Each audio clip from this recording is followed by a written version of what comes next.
bom dia, boa tarde, boa noite, tudo bem com vocês? Estamos aqui para mais uma aula de História. Hoje nós vamos ver colonização e independência dos Estados Unidos.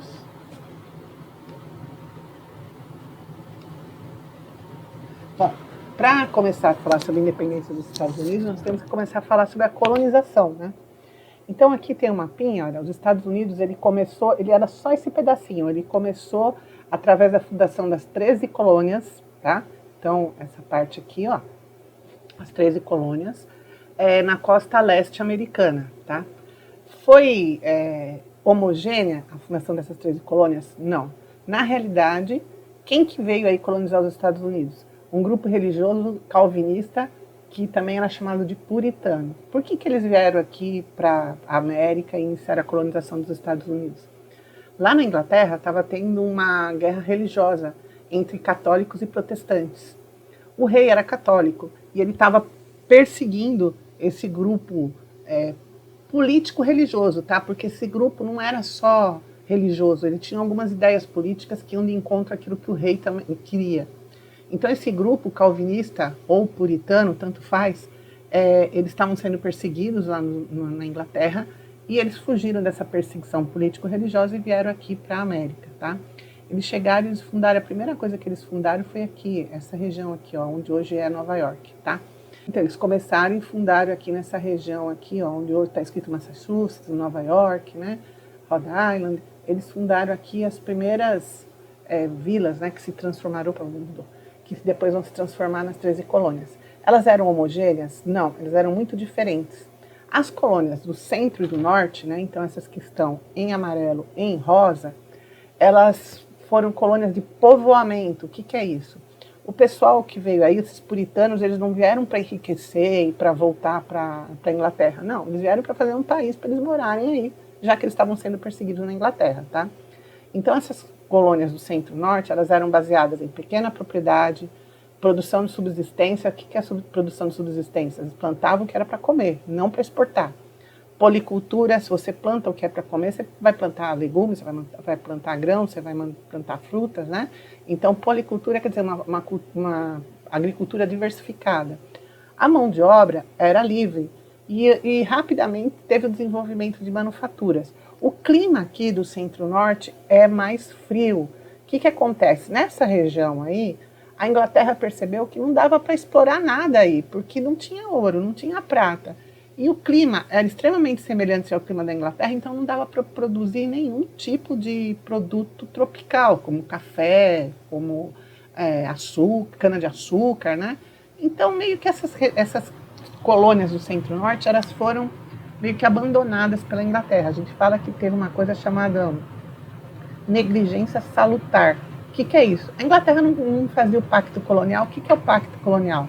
É uma lei que amarra a colônia à metrópole. O Brasil teve pacto colonial. O que é isso? Tudo que entra e sai comercialmente do país, da colônia, é via metrópole. O Brasil teve um pacto colonial forte.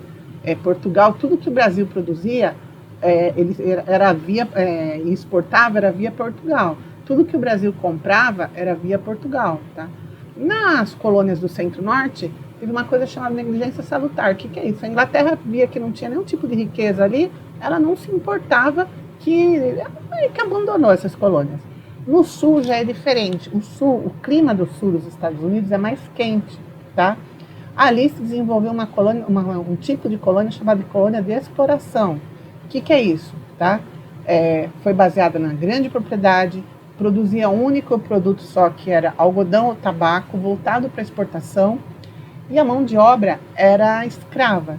E aí sim, nas colônias do sul você vai ter um controle da metrópole, você vai ter um controle, um pacto colonial. Mais brando que no Brasil ou nas colônias de língua espanhola, sim, mas ainda vai ter um controle da metrópole, tá? Aí o que vai acontecer que essas 13 colônias elas vão resolver se separar da Inglaterra, tá? Bom, a Inglaterra ela se envolveu numa guerra com a França e a Inglaterra venceu essa guerra, mas ela ficou com sérios problemas econômicos. A Inglaterra levou um baque com essa guerra. E aí ela pensa o seguinte: eu estou com problemas econômicos, eu preciso melhorar a minha economia, o que que eu vou fazer? Vou começar a cobrar impostos da colônia.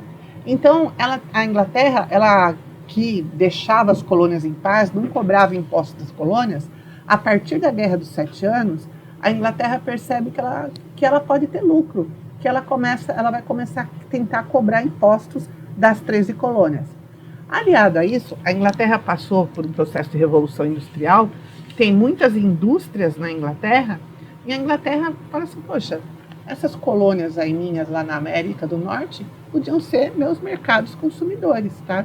Então a Inglaterra, ela muda de posição, ela começa a querer cobrar impostos das 13 colônias e começa a forçar as 13 colônias a comprar produtos industrializados da Inglaterra, tá? Qual que foi essa nova política tributária? A Inglaterra lança uma série de impostos. A lei do açúcar, que taxa açúcar e seus derivados, sobretudo o melaço.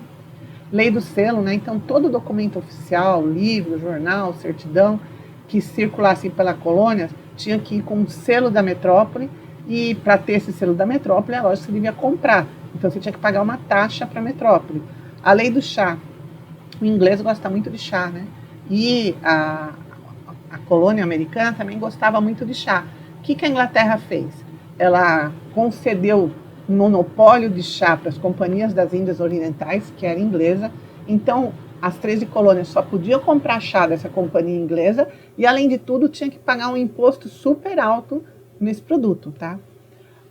As 13 colônias ficaram indignadas e começaram a combater essa nova política tributária inglesa. A primeira coisa que aconteceu foi a Tea Party. Tea Party é festa do chá. O que é isso? Chegou um carregamento de chá no porto de Boston, né? Uns colonos fantasiados de índio, né? Eu até coloquei aqui a imagem. Ao invés de descarregar, eles pegaram toda a mercadoria e jogaram no mar, tá? Isso foi uma afirmação dos colonos que eles não iam aceitar pacificamente essa nova política tributária da Inglaterra. Qual foi a reação inglesa? A Inglaterra lançou uma série de leis chamadas leis intoleráveis. O que é isso? Um conjunto de medidas promulgadas pela Inglaterra com relação direta a essa festa do chá, né? Ela fechou o porto de Boston, ela colocou uma série de soldados na região e falou que os colonos iam ter que pagar o prejuízo que eles deram aí para a Inglaterra. Tá? Os colonos não aceitaram e teve o primeiro congresso da Filadélfia, onde representantes das 13 colônias deveriam se reunir, mas na realidade só foram 12, tá? A representante da Geórgia não foi. E ali eles iam decidir o que eles iam fazer com relação a essa nova postura da Inglaterra. Eles resolveram fazer uma carta para o rei que está no poder nesse momento é o rei chamado Rei George, e eles iam fazer uma carta reclamando de tudo aquilo que eles não concordavam, que estava acontecendo. O Rei George ignora essa carta, finge que nem recebeu essa carta. Aí os colonos perceberam que eles iam ter que pegar em armas para poder se separar da Inglaterra. E aí começam os conflitos armados. E aí vai ter o segundo Congresso da Filadélfia, com representantes aí das 13 colônias. Aí foram representantes das 13 colônias. Falaram, olha, a solução é o seguinte, nós vamos declarar a nossa independência. Então, no segundo Congresso da Filadélfia, os representantes das 13 colônias, eles falam, olha, agora nós somos independentes, agora nós somos os Estados Unidos da América, tá? Eles estabelecem um exército chamado Exército Continental, comandado pelo George Washington. Só que assim, a Inglaterra, ela tem um exército treinado, bem armado, vai mandar, que ocupa aí a região, vai mandar mais homens para a região. Esse exército continental, na realidade, é um exército formado por colonos. Não tem as 13 colônias, o exército que tinha as 13 colônias era inglês.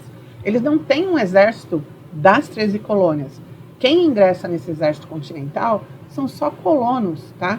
O que acontece? Num primeiro momento, um exército treinado e um exército feito só de colonos, né, de agricultores, vão fazer conflito, a Inglaterra começa a ganhar essas batalhas, tá? Tudo muda com o apoio francês. A França decide apoiar a independência dos Estados Unidos e convence a Espanha a ajudar também. Por que a França quer ajudar aí a independência dos Estados Unidos? para enfraquecer a Inglaterra, tá? A França já tinha perdido essa Guerra dos 7 Anos, a Inglaterra é concorrente comercial da França, a França simplesmente quer que a Inglaterra perca essa guerra para enfraquecer a Inglaterra. A França mandou 7.500 soldados, além disso, treinou esse exército continental e a partir desse apoio francês, as batalhas viram. Aí esse exército continental começa a ganhar e é reconhecida a independência dos Estados Unidos no Tratado de Paris em 1783. Acabou? Agora os Estados Unidos estão em paz? Teve a guerra, agora a independência está em paz? Não. Por quê? Que modelo de país que vai surgir aí? Tá? Você vai ter um país baseado no norte, que é industrial, com mão de obra assalariada livre, ou um país que é baseado no sul, que é agrícola e baseado na mão de obra escrava negra. Tá? Logo após a independência, vai ter uma coisa chamada Guerra de Secessão. O que é isso? A Guerra Civil Americana, entre o norte e o sul. Eles vão lutar para ver que tipo de país que vai surgir. Um país industrial, mão de obra livre, agrário, mão de obra escrava. O norte ganha e a opção que os Estados Unidos seguem é a opção industrial. Tá? Isso aí temos fim a nossa aula. Por hoje é só. Se cuidem, um beijo para todos.